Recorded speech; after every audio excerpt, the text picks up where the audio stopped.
Hi అండి. నమస్తే. ఎలా ఉన్నారు? అందరూ బాగుండాలి. అందులో మా ఫ్యామిలీ మేము ఉండాలి. ఎలా ఉన్నారండి? ఈరోజు మనం రొయ్యల కర్రీ చేద్దామండి. పచ్చి రొయ్యలు. ఇవి మంచిగా క్లీన్ చేసుకుని 3 టైమ్స్ సాల్ట్, పసుపు వేసి కడిగి ఈ స్టవ్ మీద పెట్టుకోవాలండి ఇట్లాగే. అప్పుడు నీళ్ళన్నీ ఎగిరిపోతాయి. నీళ్ళన్నీ ఎగిరిపోయినాక ఇట్లా ఉన్నాయండి. ఇట్లా మధ్యలో ఇక్కడ కట్ చేసి ఇక్కడ నరం కూడా తీయాలండి. బ్లాక్లో ఉంటుంది. అది మట్టికి చాలా తీసుకోండి.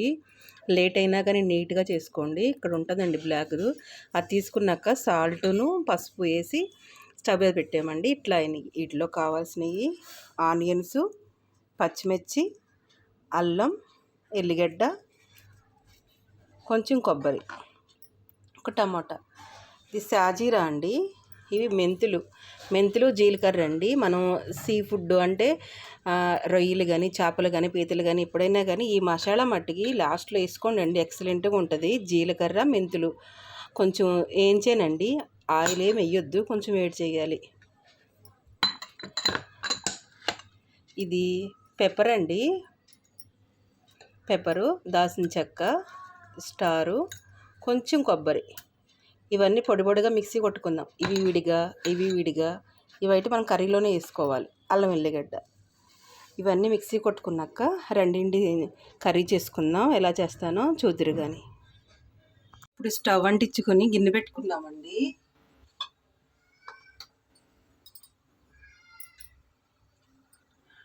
కొంచెం ఆయిల్ ఎక్కువే పడుతుందండి.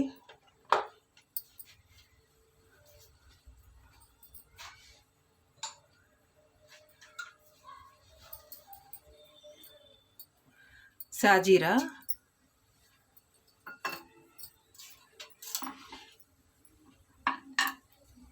పచ్చిమిర్చి, ఆనియన్స్ అండి.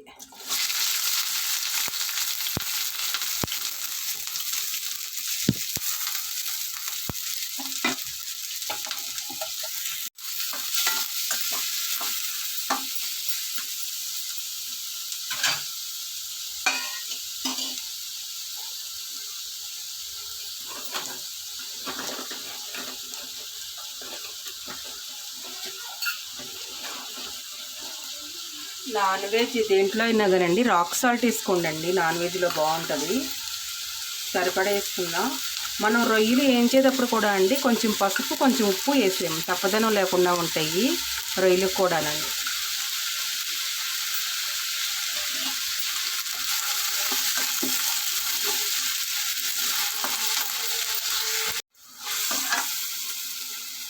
ఇప్పుడు కరివేపాకు వేసుకుందామండి.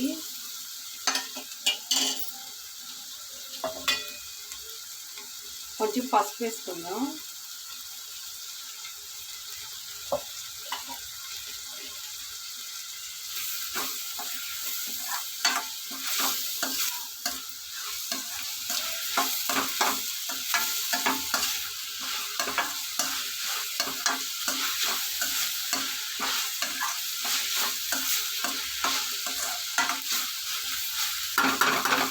ఇట్లా బాగా మగ్గాలండి. ప్లేట్ పెట్టుకుందాం. చూద్దామండి. ఇట్లా మగ్గుతూ ఉండగానే మనం టమాటా వేసేసుకుందామండి. టమాటా ఏం కనిపించకూడదండి. వాటర్ ఏం వేయకూడదు.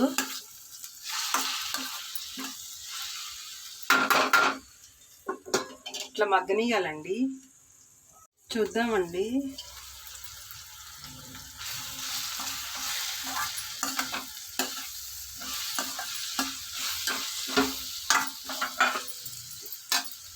ఇప్పుడు అల్లం ఎల్లుల్లిపాయలు పేస్ట్ అండి.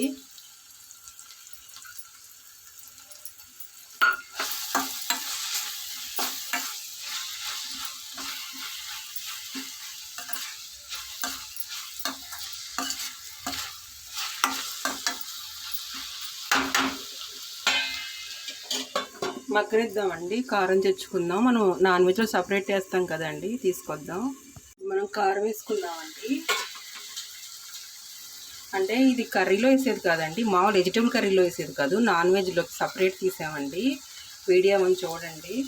కొంచెం స్పైసీగానే చేస్తానండి. పిల్లలు కొంచెం జలుబు చేసింది.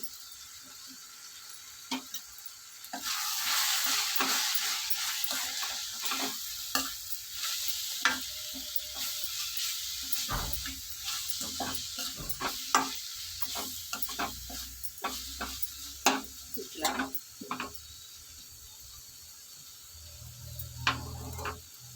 ఇప్పుడు మనం ఆయిల్ ఏం వేయకుండా పసుపు సాల్ట్ అంటే రాక్ సాల్ట్ వేసి వేయించుకున్నామండి. వేయించుకోవాలి, ఊరికలా స్టవ్ మీద పెట్టాము. ఇవి వేసేసుకుందాం.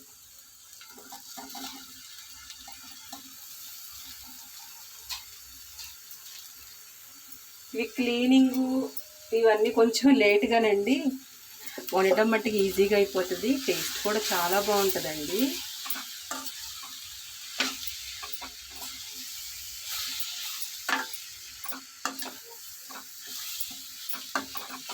ఇట్లా మనం ఈ రొయ్యల్లో కూడా అండి పసుపు కొంచెం రాక్ సాల్ట్ వేసి వేయించుకున్నాం కదండి, అందుకే చప్పదనం తెలియదు.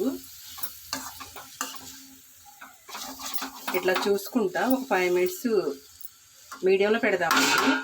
మీడియం కన్నా తగ్గించి తర్వాత కొంచెం అంటే కొంచెం వాటర్ పోసుకుందామండి. చూద్దామండి.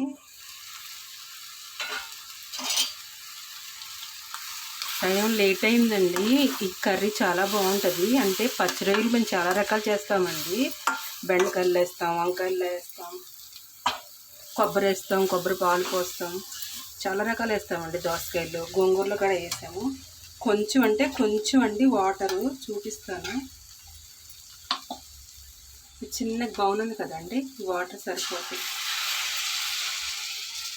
ఊరికే ఉప్పు కారాలు అన్నీ పట్టడానికండి. ఇట్లా సిమ్లో 2 మినిట్స్ ఉంచుకున్నాక మనం ధనియాల పౌడర్ను ఇంకా జీలకర్ర మెంతులు దంచుకున్నాం కదండి. మీకు కావాలంటే ఇంకొంచెం వాటర్ పోసుకోండి, గ్రేవీ కావాలంటే.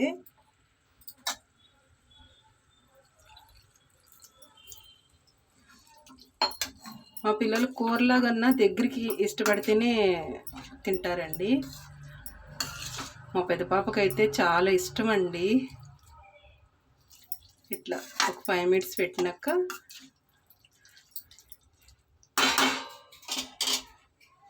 మీకు ఇష్టమైతే కొంచెం వాటర్ పోసుకోండి, కానీ మాకు అంత గ్రేవీ తినరు పిల్లలు.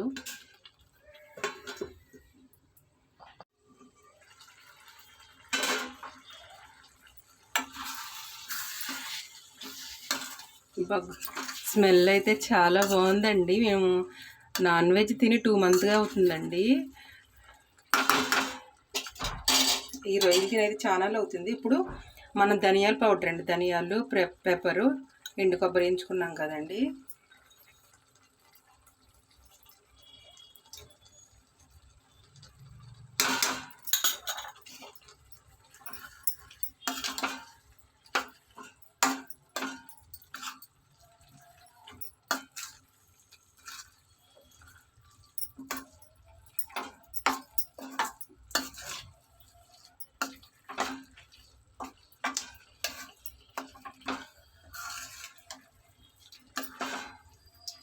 ఇట్లా అండి, ఇట్లా ఒక 2 మినిట్స్ ఉంచేసుకొని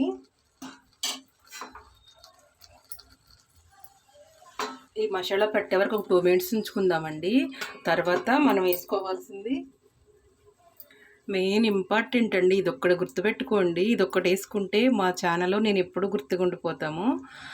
పీతల కర్రీ కానీ, రొయ్యలు కానీ, చేపలు కానీ, సీ ఫుడ్ ఏట్లన్నిట్లయినా కానీ మెంతులు, జీలకర్ర లైట్ ఆయిల్ లేకోకుండా లైట్గా వేయించి మిక్సీ కొట్టి తీసుకోండి. ఎల్లిపాయ వేసుకోండి అండి, నేను ఎల్లిగడ్డ వేయటం మర్చిపోయాను దీంట్లో.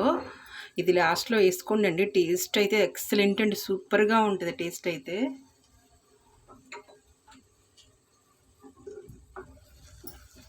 అయిపోయిందండి.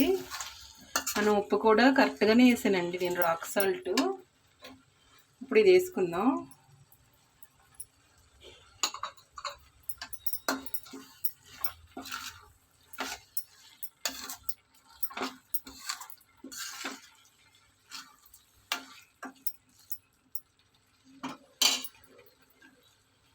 ఇప్పుడు కొత్తిమీర వేసుకుందామండి. ఇట్లా ఒక 2 మినిట్స్ సిమ్లో పెట్టుకుని స్టవ్ కట్టేసేసి సర్వింగ్ బౌల్లో తీసి చూద్దామండి. అయిపోయిందండి, చాలా లేట్ అయింది పిల్లలకి. సర్వింగ్ బౌల్లో కాకుండా మామూలుగా ఇట్లాగే చూపిస్తానండి. కొంచెం కొత్తిమీర వేసి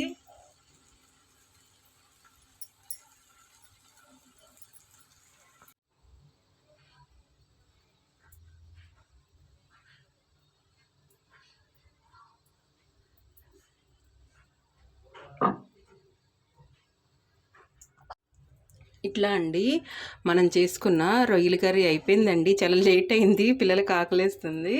చూడండి, సింపుల్గా టేస్టీగా హెల్తీగా మీరు కూడా ఇలాగే చేసుకోండి. రొయ్యల కర్రీ అంటే టమాటా ఒక టేస్ట్, ఎందుకంటే అండి పులుపు లేని టేస్ట్ బాగుంటుందండి. పులుపు లేనంత పులుపు లేకపోతే ఎలా ఉంటుందో అలా వండుకోకుండా పులుపు వచ్చిన టమాటా వేస్తే పులుపు లేదన్న ఫ్లేవర్ కూడా మంచిగా ఉంటుందండి. అట్లాగే మనం మసాలాలు కూడా చూపించామండి. ఏవిగా వేయలేదు, మనము సింపుల్గా చేసాను. పెప్పర్ మట్టికి కంపల్సరీ వేసుకోండి.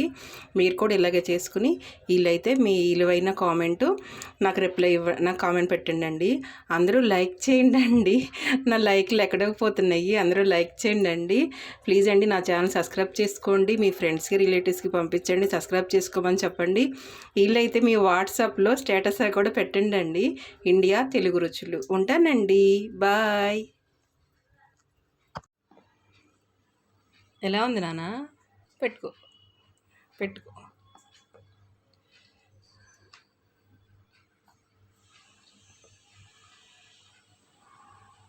మంచి నోట్లో పెట్టుకో. సరిపోయిందా గారు?